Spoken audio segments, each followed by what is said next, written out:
আজকে আমরা যা যা পড়বো বেশিরভাগই 9-10 পড়া জিনিস।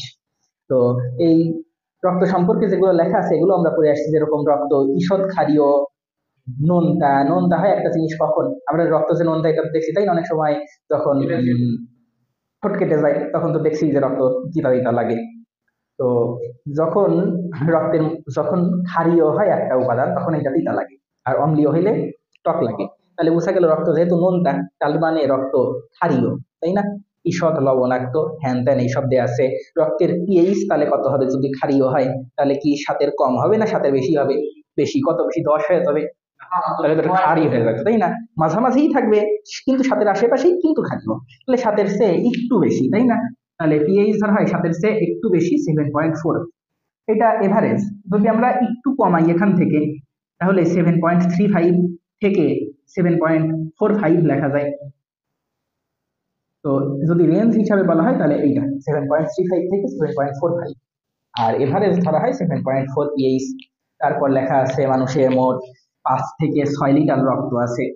তারপর দৈহিক ওজনের 8% রক্ত। এইসব ডাটা গুলো একবার খালি পড়ে রাখো এমসিকিউ এর জন্য।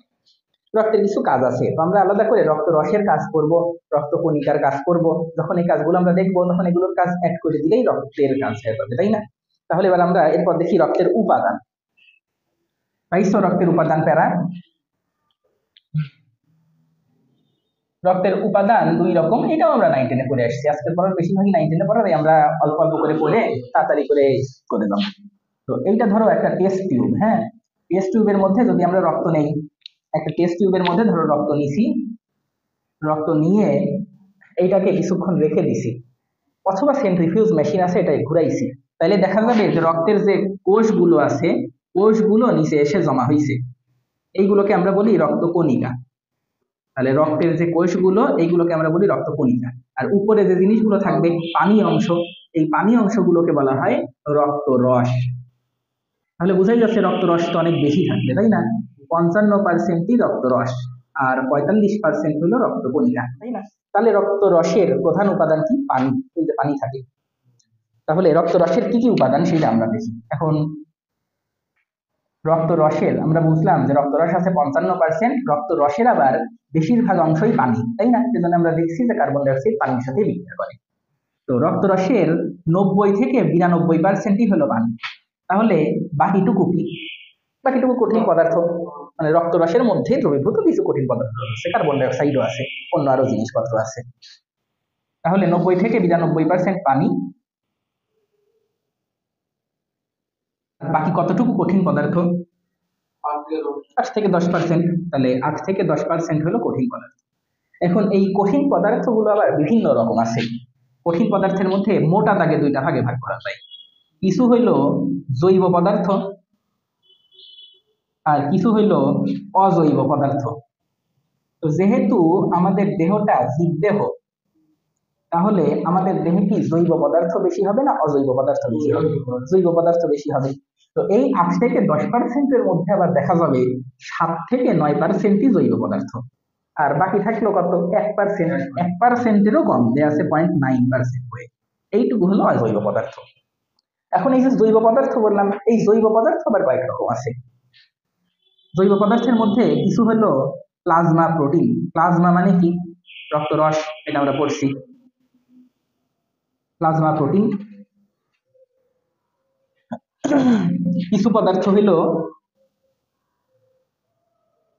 বর্জ্য পদার্থ, আর কিছু অন্যান্য পদার্থ। তো অন্যান্য পদার্থ হোক আর বর্জ্য পদার্থ হোক, এই সব পদার্থের সেই যে কোনো প্রোটিন ভারী জিনিস হয়। প্রোটিন গুলো তো ভারী, তাই না? আমাদের দেহ গঠনই করে মেইনলি প্রোটিন, মাংস পেশির মধ্যে প্রোটিন থাকে, প্রোটিন ভারী একটা জিনিস। তাহলে এই 7 থেকে 9%-এর মধ্যে আবার এভারেজে ধরো 8%, এর মধ্যে প্রোটিনই বেশি হবে, তাই না? তো এর মধ্যে দেখা যাবে 8%ই হইলো, 8%-এর মধ্যে 7.5%ই প্লাজমা প্রোটিন, আর বাকিটুকু হলো বর্জ্য পদার্থ আর অন্যান্য পদার্থ। তাহলে পরীক্ষায় আবার এভাবে অনেক এমসিকিউ আসতে পারে।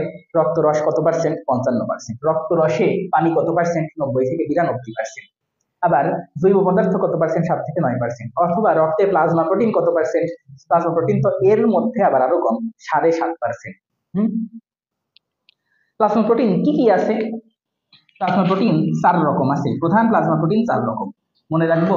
GPA5, জিতে গ্লোবিউলিন,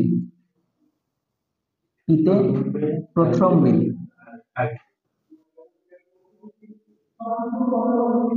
এতে অ্যালবুমিন, আর 5 মানে ফাইব্রিনোজেন। তো এই 4টা হলো প্রধান plasma protein, albumin, globulin, prothrombin, fibrinogen, এই 4 রকম প্লাজমা প্রোটিন থাকে। এই 4টার মধ্যে কয়েকটা জিনিস আমরা যখন অনুচক্রিকা পড়তে যাবো তখন আমাদের মাথায় রাখা লাগবে। তাহলে আমরা তো বুঝলাম যে রক্তের মধ্যে নরমালি প্রথ্রম্বিন থাকে, ফাইব্রিনোজেন থাকে, এইসব নরমালি রক্তের মধ্যে থাকে, তাই না? আচ্ছা, এরপর GPA5 খালি দেখে রাখো বইয়ে, তারপর জিতে কি পিতে কি এসব পরে তুলে নিও। এখন তাড়াহুড়া হবে লিখতে গেলেও আটাতে পারবা না, পরে হইলে কাটকুট করে কোনটার সাথে কোনটা মিলে ভালোভাবে লিখতে পারবো। বর্জ্য পদার্থ কি কি আছে মনে রাখবো। বর্জ্য পদার্থগুলো কি ভালো না ক্ষতিকর? ক্ষতিকর। তাহলে এগুলোকে বের করে দেওয়া লাগবে না দেহ থেকে। কিভাবে বের করবা? ধরে ধরে বের করবে, ধরে ধরে বের করবা, ধরে ধরে বৃক্ষ ধরে ধরে বের করবে। এই ধরে ধরে বের করাকে বলা হয় হাইজ্যাক করা, না? হাইজ্যাক। মনে রাখবো বর্জ্য পদার্থ আছে 4টা না 5টা 6টা হাইজ্যাক। বইয়ে যেগুলো আছে তার চেয়ে একটা বেশি। হাতে হাইপোজেনথিন, ইতে ইউরিয়া, এই ইতে ইউরিক অ্যাসিড, জ্যানথিন, এই এতে হলো অ্যামোনিয়া, আর কতে ক্রিয়াটিন।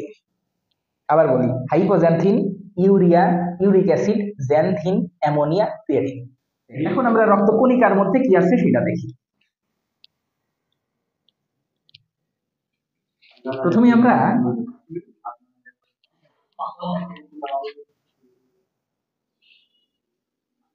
প্রথমে আমরা এইটা দেখি যে রক্তকণিকা 3 রকম হয়। রক্তকণিকা 3 রকম হয়। প্রথম যে কণিকা এইটার নাম লোহিত রক্তকণিকা, তারপর এইটার নাম শ্বেত রক্তকণিকা, সংক্ষেপে শীতকণিকা লিখলাম, আর তারপর অনুচক্রিকা। তো এইগুলোর কিছু ল্যাটিন নাম আছে, এই ল্যাটিন নামগুলো মনে রাখা লাগবে। লোহিত রক্তকণিকাকে ল্যাটিন ভাষায় বলা হয় এরাইথ্রোসাইট। লোহিত রক্তকণিকাকে ল্যাটিন ভাষায় বলা হয় এরাইথ্রোসাইট। শ্বেতকণিকাকে লিউকোসাইট, এটা তোমরা জানতাই। অনুচক্রিকাকে বলা হয় থ্রোম্বোসাইট। লিম্ফোসাইট বলা হয় লসিকাকে, লসিকার কোষ। লিম্ফ মানে লসিকা, তাহলে থ্রোম্বোসাইট থেকেই থ্রোম্বোপ্লাস্টিন আসবে, একটু পর আমরা দেখব। তো এরিথ্রোসাইট মানে লোহিত রক্তকণিকা, এরিথ্রো মানে লাল, লিউকোসাইট, লিউকো মানে সাদা, শ্বেত রক্তকণিকা, আর থ্রোম্বোসাইট অনুচক্রিকা। এখন আমরা কয়েকটা টার্ম শিখবো। যে কোনো রক্তকণিকা তৈরি হওয়াকে, যে কোনো রক্তকণিকা তৈরি হওয়াকে বলা হয় পোয়েসিস। পোয়েসিস, হ্যাঁ, বাংলায় লিখি তোমাদের সুবিধার্থে। পোয়েসিস, পোয়েসিস মানে রক্তকণিকা তৈরি হওয়া। রক্তকণিকা তৈরি হওয়া। যে কোনো রক্তকণিকার সংখ্যা যদি বেড়ে যায়, রক্তকণিকার সংখ্যা বৃদ্ধি হওয়া, এইটাকে বলা হয় টোসিস অথবা সাইটোসিস। সাইটো মানে তো কোষ। যে কোনো রক্তকণিকার সংখ্যা যদি কমে যায় তাহলে সেইটাকে বলা হয় পেনিয়া। যে কোনো রক্তকণিকার সংখ্যা কমে গেলে তখন যে টার্ম ব্যবহার হয় এটা হলো পেনিয়া। তাহলে যদি বলা হয় এরিথ্রোপোয়েসিস মানে কি, কি লিখবো? এরিথ্রোপোয়েসিস মানে লোহিত রক্তকণিকা তৈরি করা। লিউকোপোয়েসিস মানে শ্বেত রক্তকণিকা তৈরি করা। থ্রোম্বোপোয়েসিস তাহলে অনুচক্রিকা তৈরি হওয়া। কোথায় তৈরি হয়? অস্থির ভিতরে, এই জায়গাটা, এটাকে বলা হয় অস্থির মজ্জা, মানে অস্থিমজ্জা। অস্থিমজ্জার মধ্যে তৈরি হয়। তো অস্থিমজ্জায় লোহিত রক্তকণিকা তৈরি হওয়াকে এরিথ্রোপোয়েসিস বলে। অনুচক্রিকা তৈরি হওয়াকে থ্রোম্বোপোয়েসিস বলে। এরিথ্রোসাইটোসিস মানে কি? লোহিত রক্তকণিকার সংখ্যা বৃদ্ধি পাওয়া। তাহলে শ্বেত রক্তকণিকা বৃদ্ধি পাওয়া কি? লিউকোসাইটোসিস। আর অনুচক্রিকা বৃদ্ধি পাওয়া কি? থ্রোম্বোসাইটোসিস। আর যে কোনো কিছু কমে যাওয়া মানে পেনিয়া। তাহলে লোহিত রক্তকণিকা কমে গেলে এরিথ্রোসাইটোপেনিয়া, এরিথ্রোসাইটোপেনিয়া, লিউকোসাইটোপেনিয়া অথবা লিউকোপেনিয়া বললেও সমস্যা নেই। আর অনুচক্রিকা কমে যাওয়া থ্রোম্বোসাইটোপেনিয়া। তাহলে যে কোনো কিছু কমে গেলে কি বলা হয়, বেড়ে গেলে কি বলা হয়, তৈরি হলে কি বলা হয়, সবকিছু আমাদের মনে রাখা লাগবে। হ্যাঁ, এই খালি একই ফর্মুলা দিয়ে খালি আমরা ল্যাটিন নামগুলা মনে রাখবো। ক্লিয়ার? আচ্ছা, এখন তাহলে আবার আসি লোহিত রক্তকণিকার মধ্যে। লোহিত রক্তকণিকা বৃদ্ধি পাওয়াকে বলা হয় এরিথ্রোসাইটোসিস, আর কমে যাওয়াকে বলা হয় এরিথ্রোসাইটোপেনিয়া। বুঝবো কিভাবে লোহিত রক্তকণিকা কমে গেছে না বেড়ে গেছে, মানে কতর উপরে গেলেই আমি কমে যাওয়া বেড়ে যাওয়া বলবো? লোহিত রক্তকণিকার একটা স্বাভাবিক সংখ্যা আছে, মনে রাখা লাগবে। লোহিত রক্তকণিকার স্বাভাবিক সংখ্যা এক এক দেহে এক এক রকম। ভ্রূণ দেহে একরকম, একটু যদি বড় হয় তখন আমরা বলি শিশু, তাই না? শিশু দেহে একরকম, যদি আর একটু বড় হয় তাহলে, আর একটু বড় হলে পুরুষই দেহে ফেলি আমরা, পূর্ণবয়স্ক। পূর্ণবয়স্ক পুরুষে একরকম, আর পূর্ণবয়স্ক মহিলাতে আর একরকম। তো আমরা কোনটায় কত সহজে মনে রাখবো, সহজে। 45, 50, 60, 50, 60, 70, পরেরটা কত হবে? 80, 90। সবগুলোই লক্ষ পার মিলিমিটার কিউব, মানে 1 মিলিমিটার কিউব জায়গাতে 80 থেকে 90 লক্ষ লোহিত রক্তকণিকা থাকে ভ্রূণ দেহে। আর শিশু দেহে 60 থেকে 70 লাখ, পুরুষে 50 লাখ, মহিলায় 45 লাখ। তোমাদের বই দেখবা যে একটু চেঞ্জ করা আছে, 44 থেকে 49। আবার এইটাও 50 না, 50 থেকে 54 আছে। আমাদের খালি এমসিকিউ দাগাতে পারলেই হলো 45 50 দেখি। হ্যাঁ, তাহলে এটা হলো সংখ্যা। এই সংখ্যার চেয়ে যদি বেশি হয় তাহলে আমরা বলবো এরিথ্রোসাইটোসিস, যদি কম হয় এরিথ্রোসাইটোপেনিয়া। তো তাহলে অ্যানিমিয়া কি? এটা তার একটা প্রশ্ন। হ্যাঁ, তাহলে লোহিত রক্তকণিকা কমে গেলে অ্যানিমিয়া হবে না? তাহলে কি এরিথ্রোসাইটোপেনিয়া আর অ্যানিমিয়া একই জিনিস? একই জিনিস না। মনে রাখবো, লোহিত রক্তকণিকা, শ্বেত রক্তকণিকা, অনুচক্রিকা কোন রক্তকণিকার সাথে অ্যানিমিয়ার কোনো সম্পর্ক নাই। অ্যানিমিয়ার সম্পর্ক হিমোগ্লোবিনের সাথে, হিমোগ্লোবিনের সাথে। যদি হিমোগ্লোবিনের পরিমাণ কমে যায় তাহলে আমরা বলি সেটাকে অ্যানিমিয়া, হিমোগ্লোবিন কমে গেলে।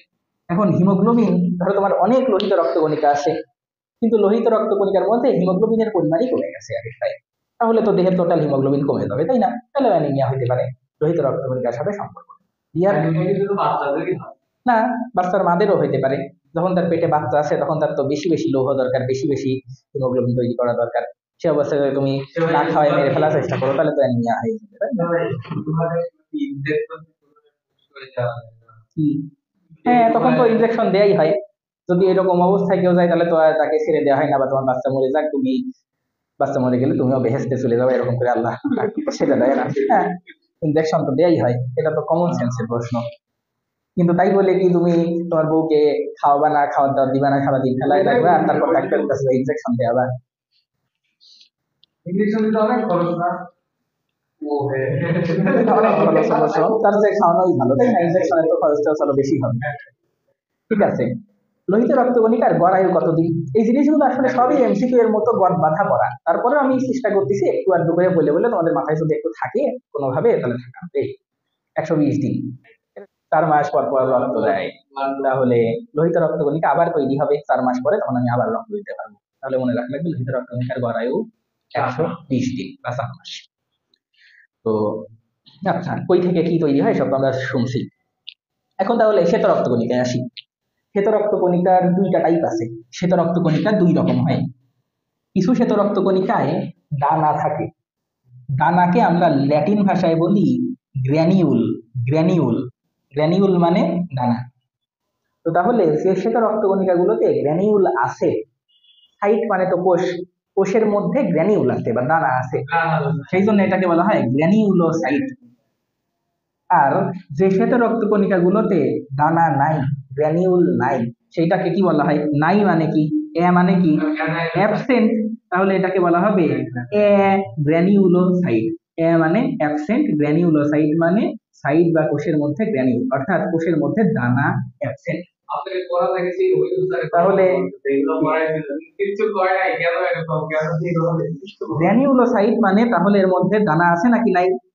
আছে, এইটা হলো দানাদার শ্বেত রক্ত।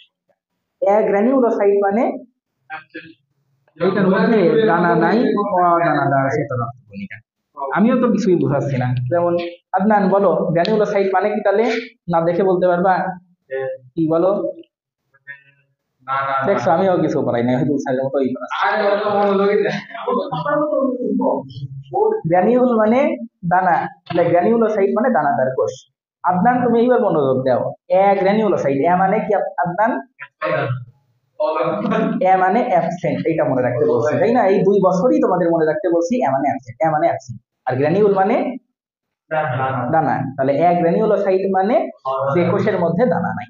মানে গ্র্যানুলোসাইট যদি আমরা দেখি তাহলে দেখা যাবে যে কণিকাগুলোর মধ্যে এরকম এরকম এরকম দানা দানা দানা দানা আছে। আর গ্র্যানুলোসাইট যদি দেখি তাহলে দেখবো ভিতরে কোনো দানা নেই থাকে। এখন শ্বেতরক্ত অনেক রকম আছে, আমরা 9-10 পড়ছি মনে হয়, নিউট্রোফিল, ইওসিনোফিল, বেজোফিল, তারপরে লিম্ফোসাইট, মনোসাইট বা সব আদনানের মুখস্থ আছে। তাহলে আদনান বলো তো কোনটা গ্র্যানুলোসাইট আর কোনটা গ্র্যানুলোসাইট? এটা মনে রাখার সহজ উপায় হলো গ্র্যানুলোসাইট গুলোর মধ্যে কি থাকে? আরেকভাবে বললে গ্র্যানুলোসাইট গুলোর মধ্যে দানা দিয়ে ফিল করা থাকে। ফিল করা মানে কি? ভর্তি করা, দানা দিয়ে ভর্তি করা বা ফিল করা থাকে। এবার তাহলে বলো তো গ্র্যানুলোসাইট কোনগুলা? যেগুলোর মধ্যে ফিল আছে সবগুলো গ্র্যানুলোসাইট। তাহলে কি কি ফিল আছে? নিউট্রোফিল, এসব তো এখন আমরা জানি, বেজোফিল, আর আরেক ফিলতে হলো ইওসিনোফিল। গ্র্যানুলোসাইট মানে এর মধ্যে দানা নাই, তাহলে ফিল করা নাই। তাহলে ফিল বাদে যেগুলো আছে দুইটা, একটা হলো মনোসাইট আর একটা হলো লিম্ফোসাইট। তুমি রাশিয়া থেকেই ফিনাস যদি নিয়ে আসতে পারো তাহলে তোমার জন্য আশা থাক, ভিডিওটি চলতেছে, আমি বলা যাবে না। তাহলে তোমাকে ফ্রি করে দিতাম, কারণ একজন যদি তুমি রাশিয়ান স্টুডেন্ট ধরে নিয়ে আসতে পারো তাহলে তো রাশিয়ান স্টুডেন্ট আসছে কেমন হয়, কেমন পড়াশোনা করে, এটা দেখার জন্য অনেকেই চলে আসবে, তাই না? দেখা যাবে আমি তখন সকাল থেকে রাত পর্যন্ত ব্যাচ করাচ্ছি।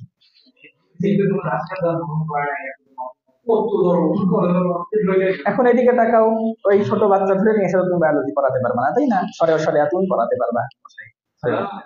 নিউট্রোফিল, বেজোফিল, ইওসিনোফিল এগুলোতে ফিল আছে, তাহলে এগুলোতে জানবে। এখন এইগুলোর কাজ কি? কয়েকটা ইম্পর্টেন্ট কাজ 2-3টা করে মনে রাখলেই হবে, যেগুলো এমসিকিউ খুবই বেশি আসে, কারণ এগুলো তো আমরা মেইনলি এমসিকিউ এর জন্য পড়তেছি, সিকিউ এর জীবনে আসে না। নিউট্রোফিল আর মনোসাইটের কাজ একটু আলাদা। আমরা মনে রাখবো নিউট্রোফিলের নিতে আর মনোসাইটের মতে কি হয়? নিম হয়। নিম পাতা কেমন উপকারী না অপকারী? বনফুল বলে গেছিল, নিম পাতার অনেক উপকার আছে, তাই না? কারণ এটা জীবাণু ধ্বংস করে। তাহলে তাহলে নিমের কাজ কি? জীবাণু ধ্বংস করা। তাহলে নিউট্রোফিল আর মনোসাইটের কাজ কি? জীবাণু ধ্বংস করা। জীবাণু ধ্বংস করার প্রক্রিয়াকে কি বলে? ফ্যাগোসাইটোসিস। ফ্যাগোসাইটোসিস আমরা প্রথম অধ্যায়ে পড়ে আসছি, তাই না? তাহলে ফ্যাগোসাইটোসিস কে কে করে?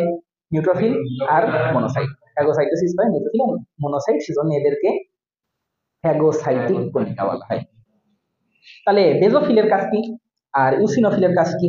এই যে ইওসিনোফিল হয় হলো ই দিয়ে, ইওসিনোফিল হয় ই দিয়ে। ইতে অ্যালার্জি না, মনে রাখবো ইতে অ্যালার্জি, যদিও এ দিয়ে, কিন্তু আমরা মনে রাখবো ইতে তো এ হয় অ্যালার্জি। তাহলে অ্যালার্জি হলে ইওসিনোফিল গুলো একটা পদার্থ ক্ষরণ করে, অ্যালার্জি হলে মানুষ হিস হিস হিস হিস শব্দ করে, তাই এই জিনিসটার নাম হলো হিস্টামিন। হিস্টামিন। তাহলে ইওসিনোফিলের কাজ হলো ই দিয়ে অ্যালার্জি, আর এই সময় সে হিস্টামিন ক্ষরণ করে। তাহলে আমরা যখন আবার হিস্টামিনের উল্টা জিনিস খাবো সেটা কমানোর জন্য, এটার নাম হবে অ্যান্টিহিস্টামিন, তাই না? এইরকম বিভিন্ন অ্যান্টিহিস্টামিন আছে, একটার নাম হলো হিস্টাসিন, চেনো? আরেকটার নাম হেক্সো, চেনো? হেক্সোকেনাডিন। আরেকটার নাম অ্যালাট্রল, চেনো? এগুলো পপুলার, বিলাসিন। তো এইরকম কোনটা কি কাজ করে পরে আমার কাছ থেকে প্রেসক্রিপশন নিতে নিয়ে যাবে এখন থেকে, তাহলে পরে সেগুলো সলিউশন দিব। আপাতত মনে রাখা লাগবে হিস্টামিন ক্ষরণ হয়, আর যে আমরা যখন খাই তখন হিস্টামিনের বিপরীত জিনিসটা খাই, অ্যান্টিহিস্টামিন খাই। বেজোফিল, বেজোফিল হি দিয়ে না, বেজোফিলে তো একার আছে, একার, তাই না? তাহলে হেতে একার আছে, তাহলে এটা হেপারিন ক্ষরণ করে। হেপারিনের কাজকে আমরা সেই 9-10 এটা পড়ে আসছি, রক্তনালীর মধ্যে থাকে, তাহলে রক্ত জমা করে না। লিম্ফোসাইট, লিম্ফোসাইটের কাজ হলো আমরা যখন 10ম অধ্যায় করবো মানবদেহের প্রতিরক্ষা, তখন দেখবো যে অ্যান্টিবডি তৈরি হয় লিম্ফোসাইট থেকে। আপাতত এইটুকু শুধু মুখস্থই করি, এতক্ষণ পর্যন্ত মুখস্থ করাই নাই, তাই না? একটা জিনিস মুখস্থ করলে কি হবে? 9-10 গেলে তখন আমরা এমনি বুঝে দেবো লিম্ফোসাইট কোন লিম্ফোসাইট থেকে কি তৈরি হয়, তখন এমনি মনে থাকে দশম অধ্যায়। তাহলে এই হলো মোটামুটি শ্বেত রক্তকণিকাগুলোর কাজ। এখন শ্বেত রক্তকণিকায় কি নিউক্লিয়াস থাকে না থাকে না? এটা মুশফিককে প্রথম দিন পড়াইছিলাম তাই না, সেই জানুয়ারি মাসে। হ্যাঁ বলো দেখি, কোন কণিকায় নিউক্লিয়াস থাকে আর কোনটায় থাকে না? যেগুলো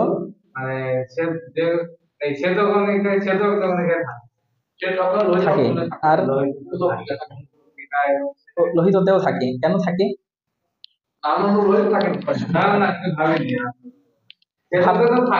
ভাবতে বলছিলাম এইভাবে যে নিউক্লিয়াস থাকলে সেই কোষটা বিভাজিত হয়, অনেক বিভাজিত হয় তাই না? এটা মনে রাখার সহজ উপায় হইল লোহিত রক্তকণিকার সংখ্যা কত, বেশি না কম? অনেক বেশি তাই না? প্রতি কিউবিক মিলিমিটারেই 50, 60, 70 লক্ষ, 1 ঘন মিলিমিটার জায়গায়। আর সেখানে এটা যেখানে 50 লক্ষ, সেখানে শ্বেত রক্তকণিকার সংখ্যা মাত্র 4 থেকে 11,000। আর অনুচক্রিকার সংখ্যা আবার 2.5 লক্ষ থেকে 4 লক্ষ। তাহলে কোনগুলো বেশি? এটা অনেক বেশি, এটা অনেক বেশি। তাহলে এদের যদি নিউক্লিয়াস থাকে, আল্লাহ যদি নিউক্লিয়াস দিয়ে দেয়, তাহলে তো ইচ্ছা মতো বিভাজিত হয়ে ক্যান্সার হয়ে যাবে তাই না? এইভাবে মনে রাখতে বলছিলাম। হ্যাঁ, উৎপাদন যদি হইতে পারে তাহলে তো তোমার কমে না, তোমার দেহ তো। হ্যাঁ, মানে ওই জিনিসগুলো তো আমাদের অস্থির মধ্যে স্টেম কোষ থাকে, স্টেম কোষ থেকে লোহিত রক্তকণিকা তৈরি হয়। এমন না যে একটা লোহিত রক্তকণিকা বিভাজিত হয়ে অন্য লোহিত রক্তকণিকা তৈরি হয়। এখন অস্থি মজ্জায় যদি কারো সমস্যা হয়, লিউকেমিয়া হইলে, স্টেম কোষে প্রবলেম, তখন দেখা যায় লোহিত রক্তকণিকার উৎপাদনই কমে গেছে। তাহলে নিউক্লিয়াস থাকে কার কি বুঝলাম? এর থাকে না। যদি থাকতো তাহলে অনেক আরো বেশি, 50 লক্ষ থেকে 1 কোটি হয়ে যেত, 1 কোটি থেকে 2 কোটি, 2 কোটি থেকে 4 কোটি, 8 কোটি হয়ে বাড়তে বাড়তে ক্যান্সার হয়ে যেত। অনুচক্রিকায় যদি থাকতো 4 থেকে 8 লাখ, 8 লাখ থেকে 16 লাখ, এভাবে বাড়তে বাড়তে অনেক হয়ে যেত, ক্যান্সার হয়ে যেত। আর শ্বেত রক্তকণিকার সংখ্যাই কম। তারপর আবার এরা জীবাণুর সাথে ফাইট টাইট করে, অ্যালার্জি হলে ফাইট টাইট করে, সবকিছু অনেকে ধ্বংস হয়ে যায়। শ্বেত রক্তকণিকাকে তো প্রহরী বলা হয়, আমরা সেই 8-9 পড়ে আসছি তাই না? তো যেহেতু প্রহরী, মাঝে মাঝে এরা ফাইট করে ধ্বংসও হয়ে যায়, সেই জন্য শ্বেত রক্তকণিকায় নিউক্লিয়াস থাকে। এইভাবে মনে রাখবো, শ্বেত রক্তকণিকায় নিউক্লিয়াস থাকে, লোহিত অনুচক্রিকার সংখ্যা এমনি অনেক বেশি, সেজন্য থাকে। মুশফিককে এইভাবে বুঝাই দিয়েছিলাম সেই প্রথম দিন, আমি পরের দিন আবার ধরবো, মনে আছে নাকি? আজকে লাস্ট টপিক পড়বো, অনুচক্রিকা সম্পর্কে 2-4টা কথা বলে শুনবো। অনুচক্রিকা থেকে একটাই প্রশ্ন আসার মতো, অনুচক্রিকা কিভাবে রক্ত জমাট বাঁধে, আমরা সহজে এটা পড়ে শেষ করি। এইটা ধরলাম একটা রক্তনালী, এটা একটা রক্তনালী। তো রক্তনালীর কোনো এক জায়গায় কেটে গেছে, সাপোজ এই জায়গাটায় কেটে গেছে, হ্যাঁ দেখা যাচ্ছে কি এটা একটা রক্তনালী, রক্তনালীর কোনো এক জায়গায় কেটে গেছে, তাহলে কি হবে? এই দিক দিয়ে রক্তপাত শুরু হবে না, ব্লিডিং শুরু হবে। অনুচক্রিকার কাজ কি? রক্তপাত বন্ধ করা, রক্ত জমাট বাঁধানো। আপনার অনুচক্রিয়ার কাজ কি? রক্ত জমাট বাঁধানো। তাহলে যখনই কোথাও কেটে যাবে সেই জায়গায় অটোমেটিক অনুচক্রিয়া গুলো এসে হাজির হবে, বুঝা গেছে? তো এখানে ধরো কিছু অনুচক্রিকা চলে আসছে কাছাকাছি, এখানে কিছু অনুচক্রিকা চলে আসছে, কিছু অনুচক্রিকা চলে আসছে, কিছু অনুচক্রিকা চলে আসছে। অনুচক্রিকার নাম যেন কি? থ্রম্বোসাইট। কেন থ্রম্বোসাইট? কারণ অনুচক্রিকার ভিতরে একটা পদার্থ থাকে, এই পদার্থের নাম থ্রম্বোপ্লাস্টিন। তাহলে অনুচক্রিকার ভিতরে, এটা একটু বড় করে আঁকাই, অনুচক্রিকার ভিতরে একটা পদার্থ থাকে, এই পদার্থের নাম হলো থ্রম্বোপ্লাস্টিন।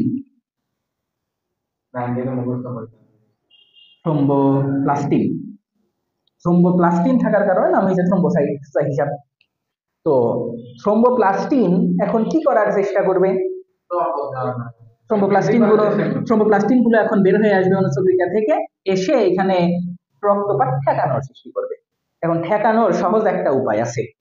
রক্তের মধ্যে কিছু জাল বা তন্তু আছে না, এইগুলোর নাম ফাইব্রিনোজেন। আমরা যেটা দিয়ে আজকের ক্লাস শুরু করছিলাম, ওই যে GPA5 প্রথ্রম্বিন আছে, ফাইব্রিনোজেন আছে। তাহলে রক্তের মধ্যেই ফাইব্রিনোজেন কিছু আছেই, এই যে এরকম ফাইব্রিনোজেন মানে হলো নিষ্ক্রিয় ফাইবার, এরকম পেঁচানো আছে, কাজে লাগতেছে না কোনো। এইটার নাম সরাই সিটাই আছে, পেঁচানো আছে, এটা দিয়ে কি আর জাল তৈরি করা সম্ভব? জাল তো হবে খাড়া খাড়া, তাই না? তো এই যে নিষ্ক্রিয় জিনিসগুলো, এইগুলোর নাম ফাইব্রিনোজেন, মানে এটা নিষ্ক্রিয়।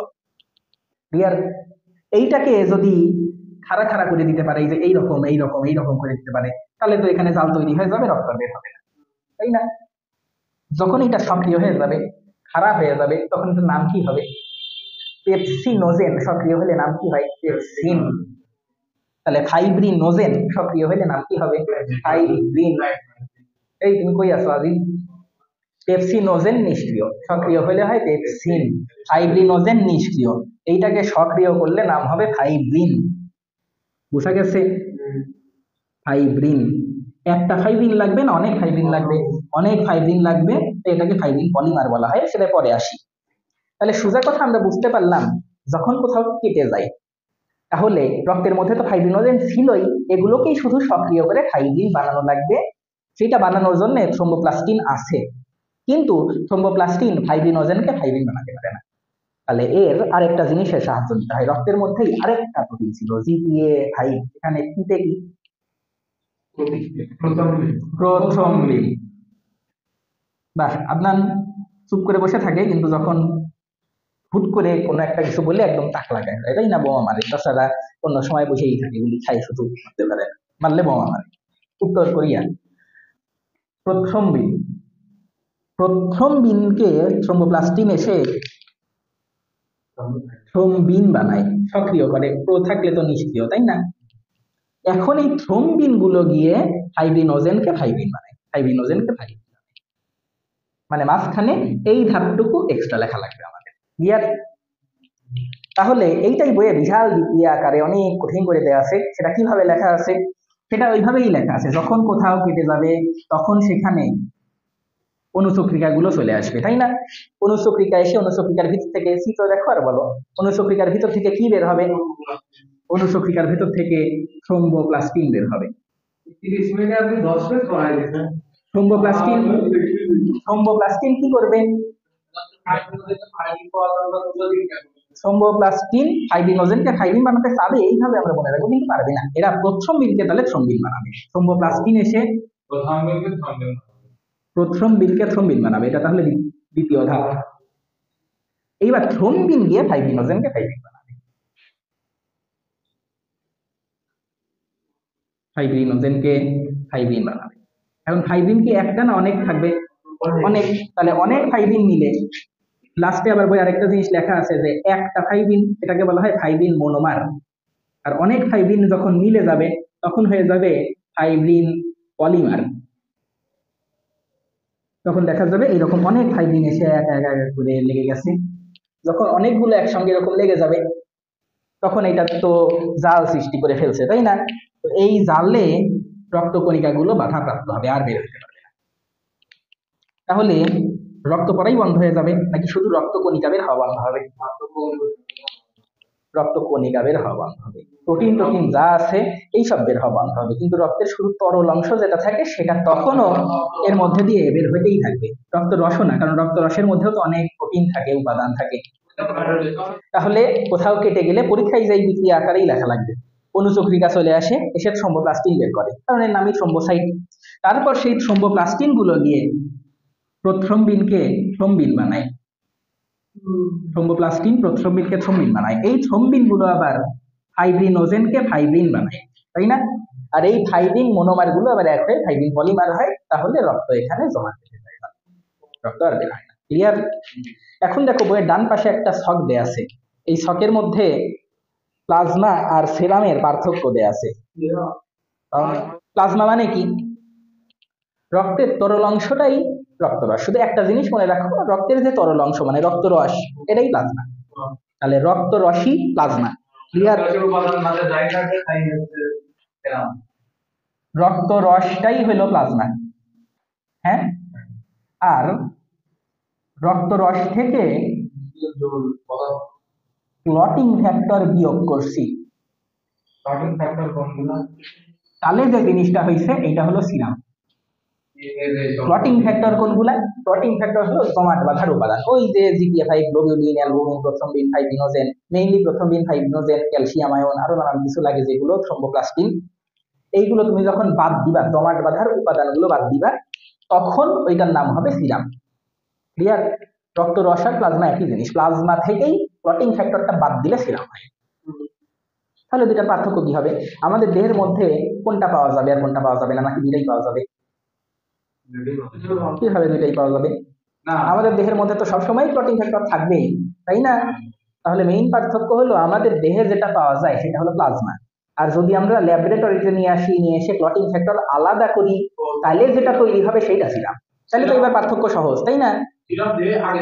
না, আগে থেকে থাকবে কিভাবে? সব জায়গায় তো ক্লটিং ফ্যাক্টর মিশানোই থাকে, সব জায়গায়, তাই না? গ্লোবিউলিন, প্রথ্রম্বিন, ফাইব্রিনোজেন, থ্রম্বোপ্লাস্টিন সবই তো থাকে রক্তের মধ্যে। তাহলে স্বাভাবিক অবস্থায় সিরাম পাওয়াই যায় না, স্বাভাবিক অবস্থায় যেটা পাওয়া যায় সেটা হলো প্লাজমা। তাহলে এবার তুমি বলো দেখি কোনটার রক্ত তঞ্চন ধর্ম আছে? তঞ্চন মানে জমাট বাঁধা, জমাট বাঁধার ধর্ম আছে কার নাই? কার? প্লাজমার।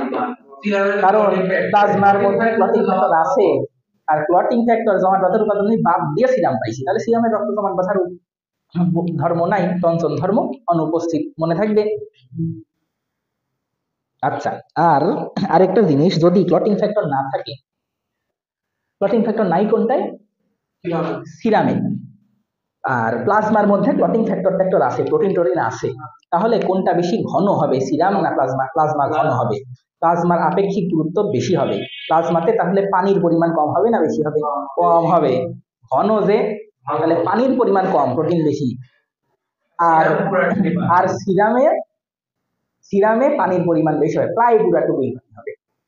তাহলে রক্ত রস মানেই তো প্লাজমা, রক্ত রসে পানির পরিমাণ কত জানো? 90 থেকে 92। প্লাজমায় ওই সেম 90 থেকে 92% হবে পানি, আর সিরামে আরো বেশি হবে, তাই না? 92 থেকে 95% হবে পানি। ক্লিয়ার?